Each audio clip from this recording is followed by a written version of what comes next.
Light ആക്കി കൊണ്ടുവരുന്നുണ്ട്. റോഡിന്റെ ഭാഗത്ത് നമുക്ക് കുറച്ച് ഗ്രേ ചേർക്കണം. ഗ്രേ ആണ് ചേർക്കുന്നത്, പെയിന്റ് ഗ്രേ ആണ് ചേർക്കുന്നത്. ആ വെളിച്ചം വീടിന്റെ ഒരു ഭാഗത്ത് കുറച്ച് നേപ്പിൾസിൽ ചേർത്തിട്ടുണ്ട്. മുഴുവനായിട്ട് പെയിന്റ് ചെയ്യില്ല. ഇവിടെ നിങ്ങൾക്ക് ശ്രദ്ധിച്ചറിയാം. ഈ കോർണർ വരെ വേണമെങ്കിൽ എനിക്ക് ഫില്ല് ചെയ്യാം. റോഡ് നല്ല രീതിയിൽ ഫില്ല് ചെയ്യാം. ഞാൻ ഇരിക്കുന്ന ഭാഗം വരെ റോഡ് ഫില്ല് ചെയ്യാം. പക്ഷെ അവിടെ ഫില്ല് ചെയ്യാതെ ആ ഒരു അബ്സ്ട്രാക്ട് സ്റ്റൈൽ വിടും ഒക്കെ ചെയ്തിട്ട് നമ്മൾ ഈ ആ വീടും അല്ല ആ ചായക്കടിയും അതിന്റെ പുറകുവശം വരുന്ന ആ ഭാഗം ആണ് നമ്മുടെ ഫോക്കൽ പോയിന്റ്. അതിന്റെ ബാക്ക് സൈഡും അതും നന്നായി നിർത്തിയിട്ട് ഫ്രണ്ട് സൈഡിൽ എനിക്ക് വളരെ സിമ്പിൾ ആയിട്ട് ഒഴിവാക്കി ചെയ്യണ ഒരു ഇതാണ്. അത് നമുക്ക് പെയിന്റ് ചെയ്ത് കഴിയുമ്പോൾ അറിയാം.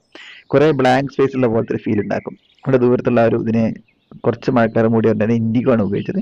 പിന്നെ കുറച്ച് ബ്ലറായിട്ട് നമുക്ക് മരങ്ങളെ വരയ്ക്കണം. കാരണം ദൂരത്തുള്ളതാക്കി തീർക്കണം. അവിടെ നമുക്ക് അങ്ങനെയല്ല, ശരിക്കും നോക്കുമ്പോൾ നമുക്ക് നല്ല ഡീറ്റെയിൽ ആയിട്ട് കാണാൻ പറ്റും. പക്ഷെ നമ്മൾ അവിടെ ബ്ലറായി നിർത്താൻ വേണ്ടി വെറ്റോൺ വെറ്റ് ഉപയോഗിക്കുന്നത്.